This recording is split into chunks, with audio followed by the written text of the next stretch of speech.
Okay, dear all, because we have only 2 speeches today, I have 2 table topics actually, so I would need 2 times 2 volunteers. For the first table topic, it would be, let's say, an advantage if you watched the cup final yesterday.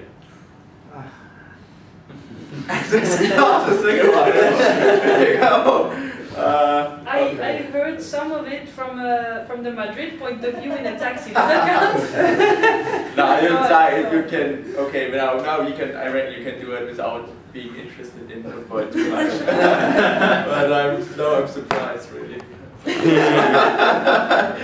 Okay, but yeah, let's give it maybe Barrett if you can go up.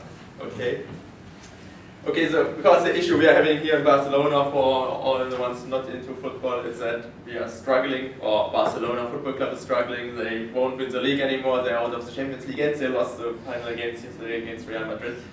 So there's a big issue and they are talking about new elections.